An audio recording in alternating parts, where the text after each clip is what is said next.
O que é importante salientar é que na época do Império Romano era a principal cidade e capital da província da Ásia Menor.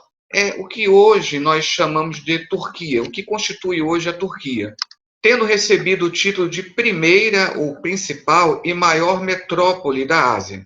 Após a cidade de Éfeso, vinham as cidades de Esmirna, com quem mantinha grande rivalidade, e Pérgamo.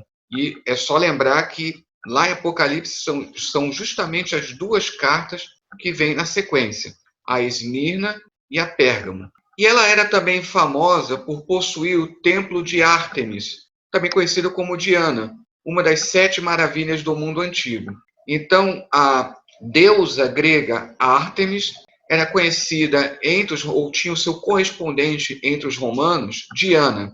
Isso vai se refletir lá em Atos 19, em que o texto grego traz Ártemis e a nossa tradução, que na verdade é muito influenciada pelo latim, traz Diana. E tornou-se um importante centro do cristianismo nos primeiros séculos. A partir de Atos 18, 24, está intimamente associada ao ministério de Paulo. E aí no capítulo 19, sucedeu que enquanto Apolo estava em Corinto, Paulo, tendo passado por todas as regiões superiores, chegou a Éfeso e achando ali alguns discípulos, e então a narrativa ela prossegue. E você pode perceber a importância de Éfeso no ministério de Paulo pelo fato dos capítulos que são dedicados. Praticamente 2 capítulos. Nós temos aqui no capítulo 19 a menção desses que não conheciam, só conheciam o batismo de João. Depois você tem, durante 3 meses, ele pregando, realizando maravilhas. Você tem um episódio daqueles exorcistas judeus, que eram 7 filhos de Seva. Depois você tem o episódio mais conhecido nesse capítulo, que é o alvoroço que acontece justamente no templo de Ártemis, ou Diana. E o texto de Atos, ele se prende durante muito tempo a esse relato, porque o templo de Ártemis, ele era considerado uma das 7 maravilhas do mundo antigo e era, consequentemente, o principal ou um dos principais centros de adoração na antiguidade. Depois ele sai de Éfeso, depois daquele alvoroço, vai para a Macedônia. No entretanto, lá na frente, ainda no capítulo 20, aqui no versículo 17, de Mileto mandou a Éfeso chamar os anciãos da igreja.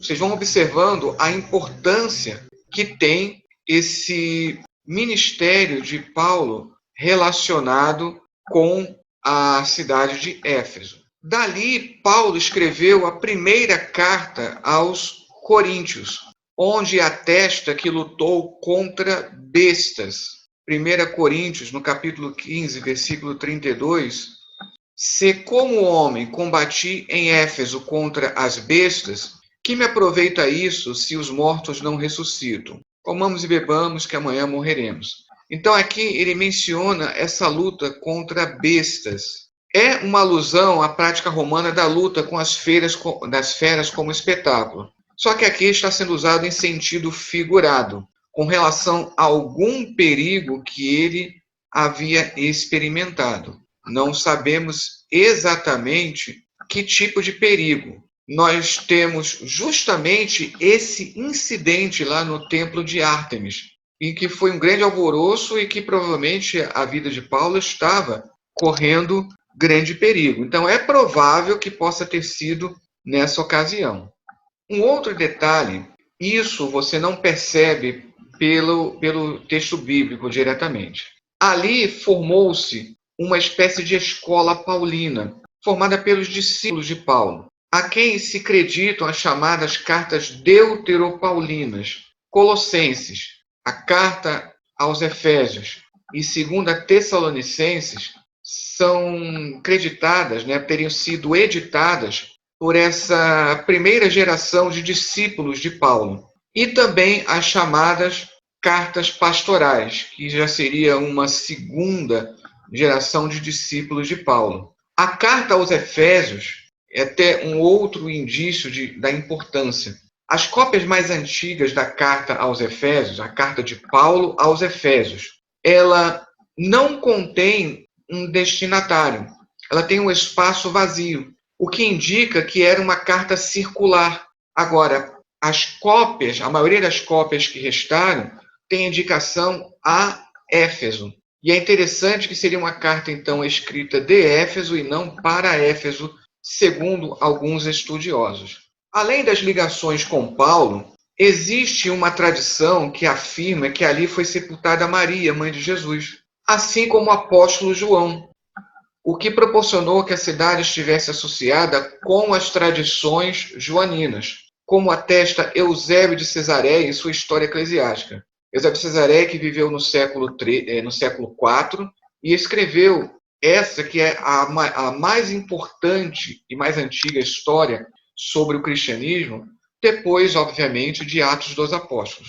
Então, ele declara ali, no livro 3, capítulo 1, no versículo 1, esta era a situação dos judeus enquanto os santos apóstolos e discípulos de nosso Salvador haviam se espalhado por toda a terra. A Tomás, como quer uma tradição, coube à parte.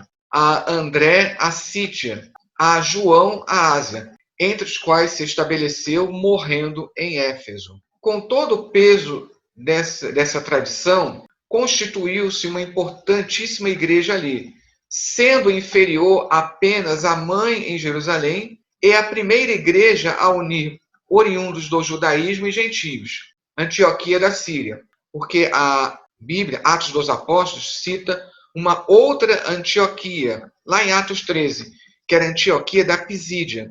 Essa aqui é a Antioquia da Síria, onde pela primeira vez os seguidores de Jesus foram chamados cristãos, conforme ainda atesta Eusébio de Cesareia na História Eclesiástica, lá no livro 4, capítulo 4, versículo 5. Pelo menos sobre Timóteo, refere-se que foi o primeiro a ser designado para o episcopado da igreja de Éfeso, assim como o Tito das igrejas de Creta. É interessante que lá em Atos dos Apóstolos, você não encontra uma informação clara de que a igreja em Éfeso tenha sido fundada diretamente por Paulo. Você vê que o contexto sobre Éfeso é anterior, lá no capítulo 18, falando de Priscila e de Áquila. Portanto, alguns pressupõem, isso não fica claro, alguns pressupõem que tenha sido, na verdade, Priscila e Áquila quem tenham fundado a igreja em Éfeso.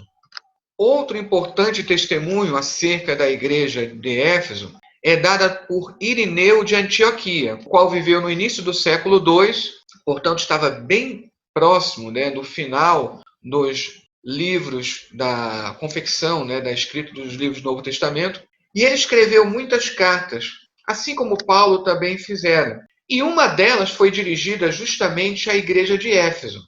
E essa carta que Irineu escreveu à igreja de Éfeso começa assim: Inácio, também chamado Teófilo, a igreja que foi grandemente abençoada com a plenitude de Deus Pai. Observe o elogio que ele faz a essa igreja. Aí ele continua: predestinada antes dos séculos para existir sempre, para uma glória que não passa, inabalavelmente unida, escolhida na paixão verdadeira, pela vontade do Pai e de Jesus Cristo, nosso Deus. A igreja digna de ser chamada feliz, que está em Éfeso, na Ásia, as melhores saudações em Jesus Cristo e numa alegria irrepreensível. Então, observe como ele vai fazendo rasgados elogios à igreja em Éfeso.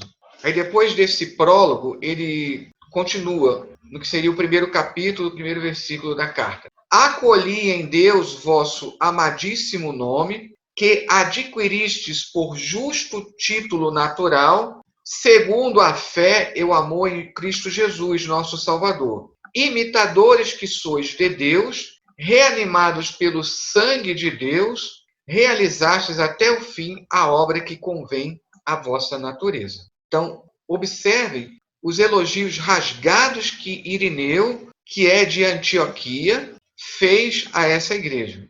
Graças a todo esse prestígio, ali foi realizado o terceiro concílio ecumênico em 431, que combateu o nestorianismo, que era uma heresia que afirmava haver em Cristo duas naturezas em duas pessoas. Também combateu uma outra heresia que surgiu na época, o monofisismo, o qual afirmava ter Cristo uma única natureza. Do ponto de vista da teologia sistemática, o que nós encontramos a partir da leitura bíblica? Que Cristo tem, de fato, duas naturezas, mas é uma única pessoa. Deus, ele subsiste em três pessoas. Uma dessas pessoas é Jesus Cristo. Então, por isso que o nestorianismo, ele é uma heresia falando que Cristo constitui duas pessoas. E o monofisismo erra ao afirmar que Cristo tem uma única natureza.